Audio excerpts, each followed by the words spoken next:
Hey everyone, welcome back to another episode of Mountain Moto Adventure. Today we got a pretty special video. If you guys have been watching my videos for a while, like at least a year now, you've probably realized I haven't done a video with the DR350 in a very long time. I think last summer when I went out to the coast was the last video that I did. I bought this bike back in like 2019 and it has burned oil since I bought it. It just like every couple hundred miles I was having to top it off just over and over, and it became too much of a liability to take out on any trips. Finally bought a Niche Eiger 400 kit, basically just the cylinder and piston. You can kind of see it in there. The shadows are in the way, but yeah, and that was a whole project on its own. I got two kids now, so it's been a while. It took me a long time to get around to it, but yeah, I don't want to spend too much time talking about it and not riding, but so far everything's been working great. Yeah, we'll talk about the rebuild a little bit, talk about future plans for this, and just kind of shoot the breeze. Let's try to get to some mountaintops, maybe get some good views, and just put the DR350 to good use.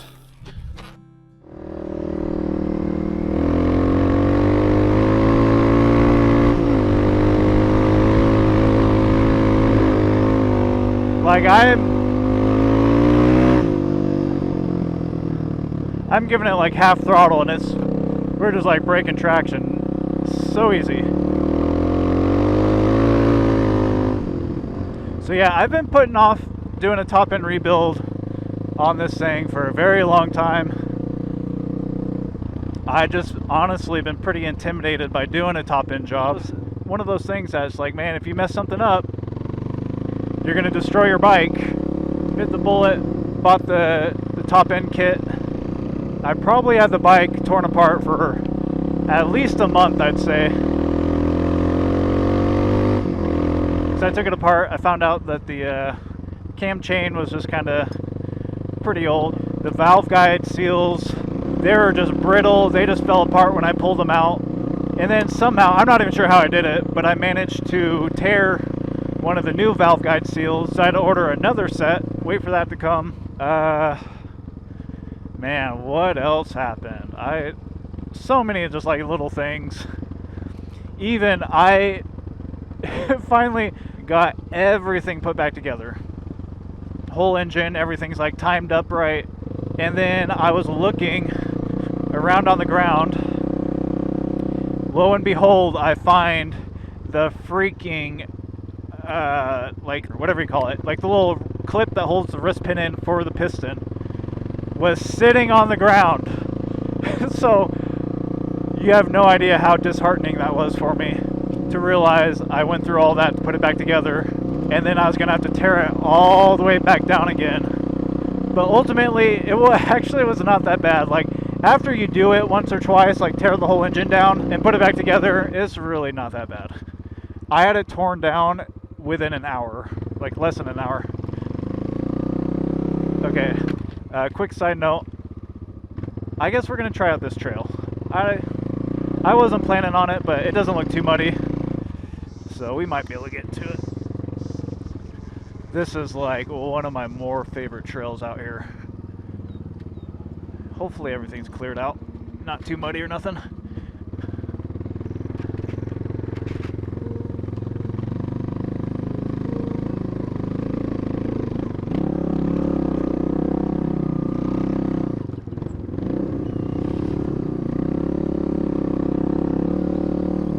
Look how beautiful this is.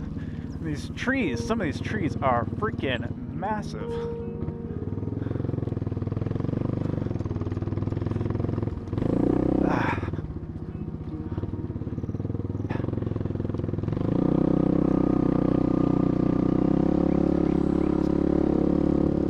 Yeah, this is kind of overgrown. Oh yeah.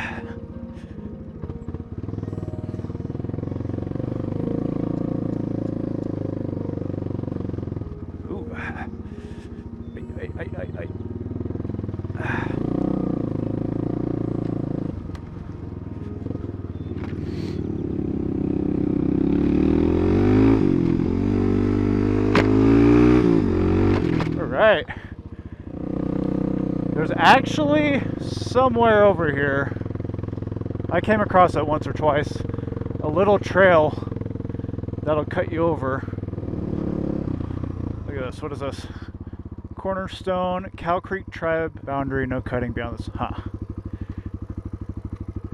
Oh, is this that trail? Let's look at this just really quick. But yeah, so like, so far, like, everything's been holding up pretty good. Oh, actually, when I was installing the valve cover, I stripped out one of the valve cover bolts, and that bolt goes into an oil channel that's pressurized. And so the first time I started it up, it started just pouring oil out of the top of the engine. So I had to take the valve cover back off, and I had to drill out the hole, get a helicoil, install that in there. So far that's holding up really good. I guess helicoils are actually really effective. To the point of, like, it wouldn't be a bad idea if I ever had to take the cylinder head off to literally go through and drill out and install helicoils on all the cylinder head bolts. Man, look at this. There's a trail right here. Oh, look at that. What? What? Look, there's like a little road right here. No way. Dude, this is what I love about dual sport riding.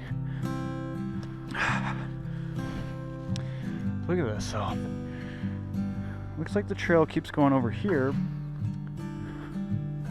Look, that's like a perfect camp spot right there. Oh no, this is a cool camp spot. Look at that tree. That is actually crazy.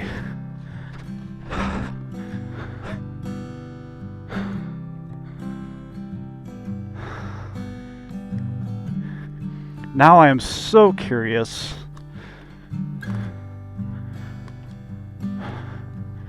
to see where this would go to. Yeah, so I'm walking this way. So yeah, the peak of White Rock's just, I guess, somewhere up that way. Huh. I actually found out there used to be a lookout tower on the very top of this mountain. And I've climbed to the very top of the mountain like one time. Long time ago. I don't remember seeing any kind of a fire lookout. But I also wasn't looking for it. So I'm actually kind of curious whether I should try to run up there today and hike to the top and try to find just anything like cinder blocks in the ground, or because the fire lookout was built, it was about 100 years ago.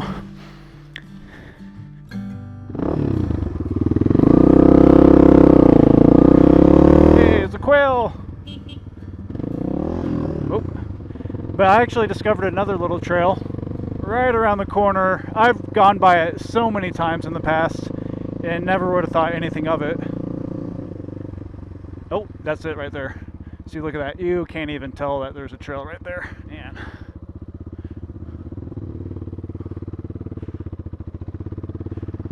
Gotta be a little careful because it's kind of hard to see what exactly. Let's truck through it. There we go. Yeah, there's just like a ton of old logging roads up here that just branch off like this.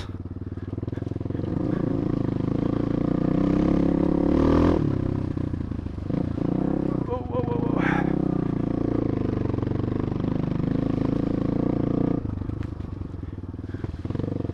And it's really not, it's literally like a 30-second trail, but oh, let's see.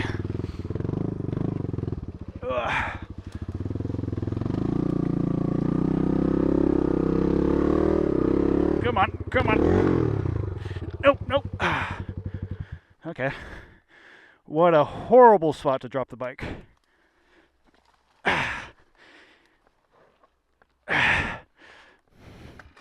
Come on. How am I gonna do this?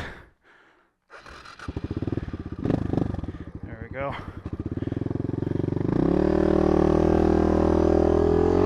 Woo! that was one of those things where it's either this could work out really well or I'm going to be struggling for 40 minutes trying to get my bike out of that.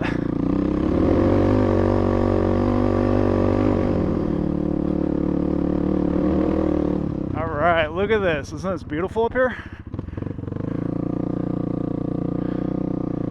So the old watchtower or fire lookout would have been up. Oh, look at this. Look at this. Oh. Okay. Okay. I almost wonder if people take bikes up here. I hope it's going to take me right to the old lookout spot. Oh, this is crazy.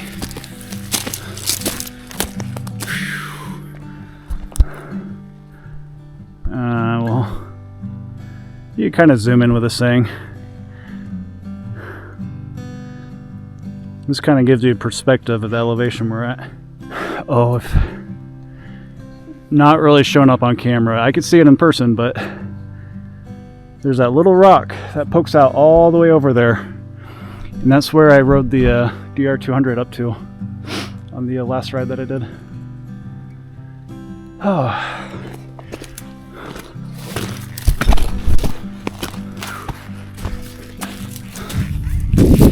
Man, look at, so we're on a trail. We are on a trail.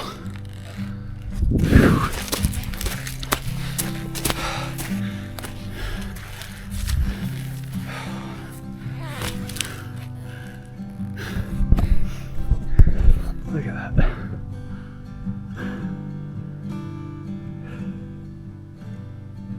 Yeah, the first time I came up here,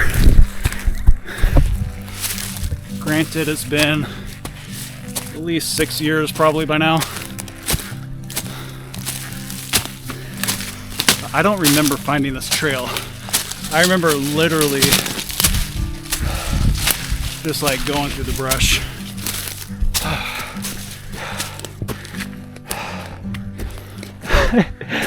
This is a pretty steep hike. I'm super winded, so bear with me. But look at this. It's a road. It's a freaking road. What?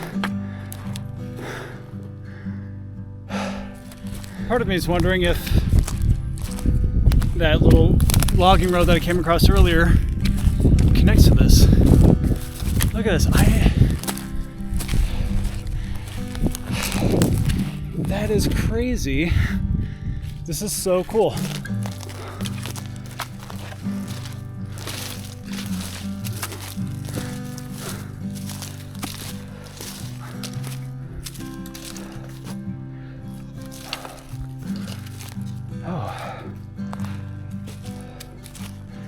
Alright, maybe the fire lookout was up here. Oh, it's a little metal stake. Oh, here we go. Look at that.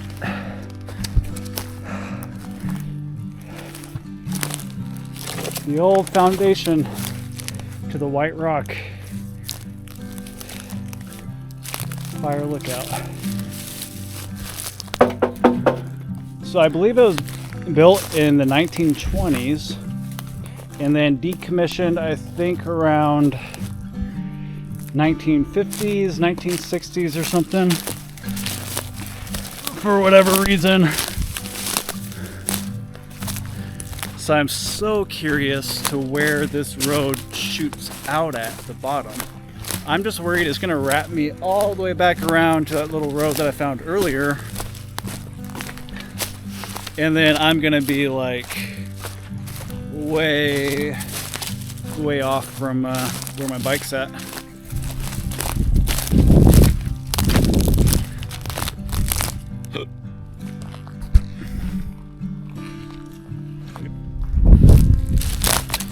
Beautiful stuff.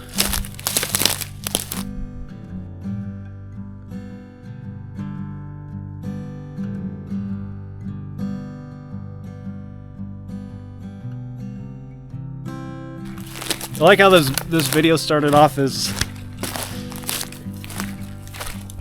basically the DR350 rebuild video, and it has just delved into being another adventure hiking through old ass forests on tall mountains. Look, you can see right here, those marks, as far as I'm aware, are like spikes for dirt bike tires.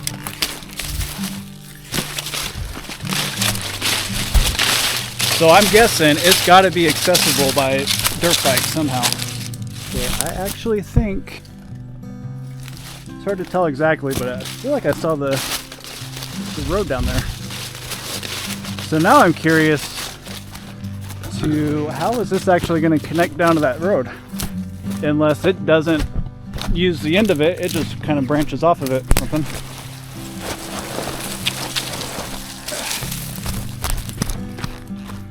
Look at that. That is crazy. I've ridden by this so many times and never thought anything of that. But let's hop back on the bike and get some more hours on this thing.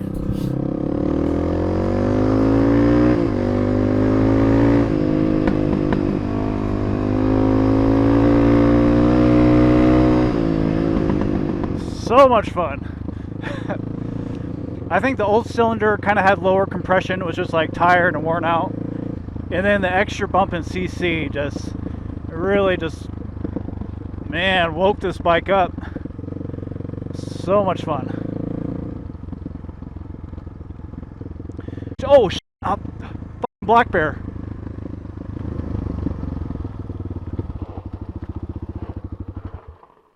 Oh, dude. Oh, there he is. Dang, I know that's not going to show up on the camera. That was probably one of the closest I've gotten to a black bear. Over the years, I've ran across maybe a handful or so of black bears. So, the big bore kit for this, the Niche Eiger 400 kit, was only $99. It's actually insane, the price of the kit and the quality of the kit. I've seen other people on the forums say they've put like 15,000 miles on their Niche kit and it's like still going strong. So I got high hopes for this. I bought this bike pre-COVID 2019, I think for $1,200 or $1,300, but I mean, what I've gotten out of it in return is priceless. The adventures I've had on this bike, the places I've gone, crossing over the Oregon Cascades, circling Crater Lake, like the experiences that this bike has brought me, with basically, even like with low compression and burning oil and this and that, it still started up, it still ran, it still got me home every single time. Man, that was an awesome day. A lot of cool stuff today. New trails, new hikes, saw a black bear. Good stuff, dude. Just another ordinary day of dual sport riding.